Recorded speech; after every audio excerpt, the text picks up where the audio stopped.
नमस्कार, नमस्कार मित्रों। मित्रों, आज हम जानेंगे कि शिवलिंग पे भगवान के शिवलिंग पे हम क्या चढ़ाएँ? आने वाले दिन में 15 तारीख को शिवरात्रि है और शिवरात्रि के उपलक्ष्य में शिवलिंग पे हम कौन-कौन सा पदार्थ चढ़ाएँ, जो मेरे जीवन में या आपके जीवन में उसका सकारात्मक लाभ मिल पाए। हम ईश्वर के सानिध्य में रहें और हम जो भी कुछ कर रहे हैं, उनकी कृपा से कर रहे हैं। अपने कर्म को करते हुए भगवान शिव के शिवलिंग का दर्शन करें, पूजन करें, नाम जप करें, ये हमारे जीवन का एक मेन है। मित्रों, आप ये जानें कि अगर शिवलिंग पे पूजा-अर्चना करते हैं आप, तो आपके सभी ग्रह बैलेंस होते हैं, सभी ग्रह आपके अच्छे हो जाते हैं। अगर शिव शिव जी की पूजा आप करते हैं, तो 9 ग्रह आपके बैलेंस अपने आप हो जाते हैं। एक कहावत है कि जब मन वहाँ नहीं जाएगा, तो निश्चित है कि आपका जो है काम बिगड़ रहा है। आप अगर शिवलिंग की साधना में, शिवलिंग के ध्यान में, बाबा विश्वनाथ की कृपा से अगर शिवलिंग की पूजा करते हैं, तो आपका निश्चित अच्छा होगा। इसलिए मैं ये कहूँगा कि इस शिवरात्रि को आप दूध, दही, गंगा जल, भस्म, भांग ये सब चढ़ाइएगा, है ना? उसके बाद में सूर्य ग्रह से संबंधित अगर कोई प्रॉब्लम है किसी को, प्रॉब्लम क्या कैसे पता चलेगा सूर्य ग्रह से क्या प्रॉब्लम होता है? तो सूर्य ग्रह से अगर संबंधित अगर प्रॉब्लम है, तो सबसे पहले व्यक्ति के मन में हमेशा जो है डर भय बना रहेगा और उसका मान-सम्मान नहीं होगा। उस व्यक्ति में हमेशा चिड़चिड़ापन रहेगा, आक्रोश रहेगा, हाँ? लोगों से सम्मान नहीं मिलता, मेन इसमें ही है और उसका पैसा बहुत जगह फँस जाता है। अगर पैसा किसी को दे दिया तो मिलना नहीं है। तो ऐसे में ये समझ जाइए कि हमारा सूर्य खराब है। तो ऐसे में आप गंगा जल में लाल चंदन और गेहूँ डाल कर के आप भगवान शिव के शिवलिंग पे चढ़ाएँगे, तो उससे बहुत अच्छा लाभ मिल जाए। आगे मित्रों चंद्रमा का आता है। चंद्रमा अगर कमज़ोर है, तो कहते हैं ना कि चंद्रमा अगर कमज़ोर है, तो मन बड़ा चंचल रहेगा। वो कोई भी बात बोलेगा बहुत जल्दबाज़ी में बोलेगा, खाना भी खाएगा जल्दी-जल्दी खाएगा। ऐसे लोग अगर चंद्रमा से पीड़ित हैं, तो कच्चा दूध ज़रूर चढ़ाएँ शिवलिंग पे और कच्चा दूध, चावल और सफ़ेद फूल शिवलिंग पे चढ़ाएँ, इससे उनको काफ़ी लाभ मिलेगा। चंद्रमा जब खराब होता है, तो माँ से दूरियाँ बन जाती हैं, ठीक है ना? तो ऐसे स्थिति में भगवान शिव को आप अ, कच्चा दूध और चावल और सफ़ेद फूल चढ़ाएँ। उसके बाद आता है क्रम मंगल का। मंगल सेनापति है पूरे ग्रहों का। तो ऐसी स्थिति में सेनापति का व्यवहार तो उग्र होगा ही, वो अपने हिसाब से काम करता है। तो ऐसे में आपको मंगल को कैसे खुश करना है, उसके लिए मसूर की दाल अगर शिवलिंग पे चढ़ाते हैं, तो जीवन में जो भी परेशानियाँ हैं, जैसे मंगल से संबंधित परेशानी जितनी भी है, वो शांत होती है और यहाँ तक कि मंगली दोष भी कम होता है। अगर आप हर मंगलवार को या हर सोमवार को मसूर की दाल चढ़ाएँ बाबा को, उससे भी लाभ मिलता है। शिवलिंग पे मसूर की दाल, गुड़ अगर चढ़ाते हैं तो विवाह में बाधाओं की समस्या जो बनती है, वो बिल्कुल खत्म हो जाती है और करना चाहिए। उसके बाद आता है मित्रों बुध। बुध हमारा ऐसा ग्रह है, जो मन की स्थिरता हमारे नहीं रहने देता है। जैसे मन हमारा बेचैन रहता है, कभी कुछ सोचेगा, कभी कुछ सोचेगा, स्थिर नहीं हो पाएगा। तो ऐसे कंडीशन में हम बुध को मजबूत करें और बुध अगर क कमज़ोर है तो विद्या बुद्धि में भी खराबी करता है। तो ऐसी स्थिति को सही करने के लिए भगवान शिव के शिवलिंग पे आप जो है क्या चढ़ाना है, दुर्वा चढ़ाना है और इलायची चढ़ाना है। आप इसको चढ़ाइएगा, शिवरात्रि को ज़रूर चढ़ाइएगा और इससे बहुत लाभ है और हम तो कहेंगे हर सोमवार को आप बाबा के मंदिर में जा कर के कहीं न कहीं शिवरात्रि के अलावा भी आप जाके जो है चढ़ाइएगा। इससे आपको बहुत लाभ मिलेगा, ज्ञान भी आपको मिलेगा, बुद्धि भी एक शांत अच्छी होगी और पढ़ाई-लिखाई में मन भी लगेगा क्योंकि बुध अगर खराब होता है तो पढ़ाई-लिखाई में भी मन नहीं लग पाता।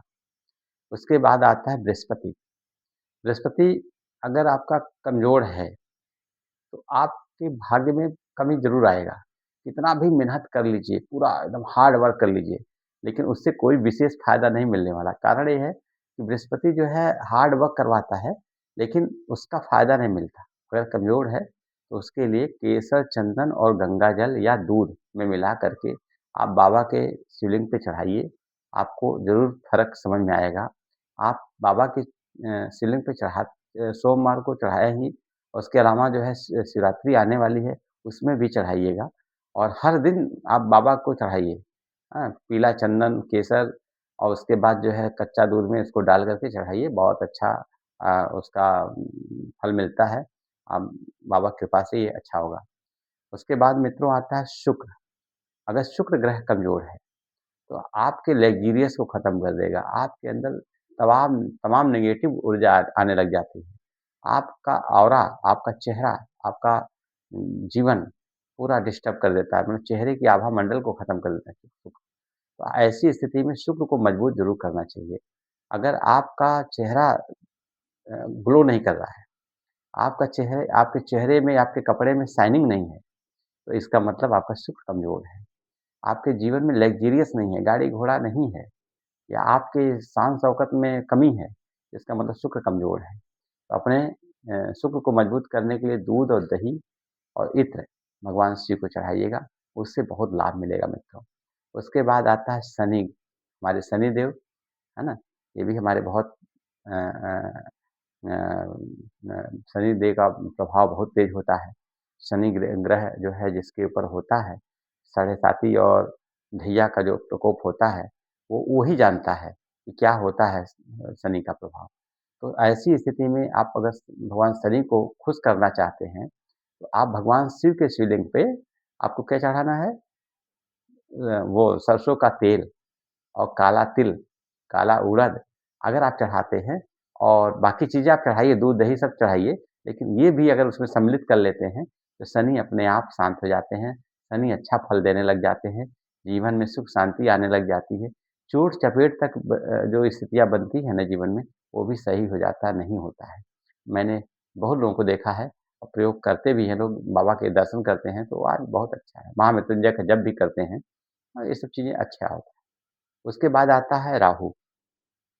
राहु राहु जो है हमारे शरीर से संबंधित है, छाया ग्रह है। शरीर में कहीं न कहीं उसका प्रभाव पड़ जाता है, जैसे पेट से संबंधित समस्या पैदा करना। अगर दो तरफ़ा बयानबाज़ी करना, अगर वो अभी कुछ बोल रहा है तो बाद में कुछ बोलेगा, ऐसा राहु का प्रभाव पड़ता है। और हमेशा दिमाग में गुस्सा या चिड़चिड़ापन बना ही रहता है, राहु की वजह से। ऐसी स्थिति अगर किसी के शरीर में है, ऐसा स्थिति किसी के साथ बन रहा है और राहु खराब होने से बड़े-बड़े प्रोजेक्ट अगर रुक जा रहे हैं, बड़े-बड़े काम जो करना चाहता है वो चाहे राजनीतिक क्षेत्र में हो, चाहे वो अपने मशीनरी वाला काम कर रहा हो या कोई भी काम कर रहा है, उसमें वो रुकावट आ जा रही है, इसका मतलब वो राहु खराब है, कहीं न कहीं वो रुकावट पैदा कर रहे हैं। तो ऐसी स्थिति में राहु को क्या कैसे खुश करेंगे? जौ और काला तिल, उनको अगर भगवान शिव के शिवलिंग पे अगर आप चढ़ाते हैं जौ और काला तिल, तो वो ये समझिए कि बहुत अच्छा रिज़ल्ट है, बहुत अच्छा प्रभाव पड़ता है और अच्छा रिस्पॉन्स मिलेगा। उसके बाद आता है मित्रों केतु। केतु ऐसा ग्रह है जो मानसिक स्थिति को दर्शाता है। वो ये छाया ग्रह है, राहु और केतु छाया ग्रह है। लेकिन केतु के अंदर की एक अलग क्वालिटी है। ये अगर खुश होता है, जीवन में अच्छा अगर देखा जाए, ये आध्यात्मिक क्षेत्र में बढ़ावा कर देता है। अध्यात्म में आपको इतना आगे ले जाएँगे कि आप सदा भगवान में लीन रहेंगे और हमेशा नाम जप होता रहेगा और अच्छे कर्म करवाएगा केतु, मोक्ष के द्वार पे ले जाके खड़ा करता है केतु, ऐसा केतु का प्रभाव होता है। अगर केतु खराब हो गया, तो जानते क्या होता है? हमारे बाल पहले पीले हो जाएँगे, काले हो जाएँगे, लाल-पीला मतलब वो भूरा हो जाएगा, पक जाएगा, बाल टूटने लग जाएँगे, है ना? और कई समस्याएँ आती हैं। केतु खराब होता है तो मानसिक स्थिति डमाडोल हो जाता है, मतलब इसमें पागल वाली स्थिति हो जाती है। यहाँ तक भूत-प्रेत वाले जितने हैं ना, सब केतु का प्रभाव होता है, आप समझ जाइए। तो आप केतु को सही करते हैं तो आपका जो है सबसे ज़्यादा तो मन पे उसका अच्छा प्रभाव पड़ता है। मन बिल्कुल शांत हो जाएगा, केतु बहुत है ना? आध्यात्मिक क्षेत्र में बढ़ावा मिलेगा। ऐसे में आपको केतु का पूजा कैसे करना है? तिल, कुश और धूप। धूप दिखाएँ हम भोले बाबा को शिवलिंग पे और कुश अर्पण करें और तिल अर्पण करें। अगर ये करते हैं शिवरात्रि के दिन और बाकी दिन भी आप करते हैं, तो इससे आपका केतु सही होगा और अच्छा फल देगा। तो इसी क्रम में मित्रों आने वाले शिवरात्रि के दिन सुबह स्नान करके आप मॉर्निंग में उठ जाएँ सुबह, हाँ? उठ के स्नान करके दैनिक दिनचर्या करने के बाद आप अपने घर में शिवलिंग है होगा ही, वहाँ जा कर के बैठ कर के सफ़ेद कपड़े पहन के आसन वगैरह बढ़िया लगा कर के ओम नमः शिवाय का जप करते हुए भगवान शिव के शिवलिंग के पास में मन ही मन यही कहें, हे प्रभु मेरे जीवन में सकारात्मक लाभ हो, किसी का हित न हो, सबका कल्याण हो। मैं इसी क्रम से मैं जीना चाहता हूँ और मैं अपना कुछ जो भी समय मेरे पास है, मैं आपको समर्पित करता हूँ। मेरा जीवन सबके लिए समर्पित हो। मैं इसी शुभकामना के साथ मित्रों, मैं आपको नमन करता हूँ। धन्यवाद।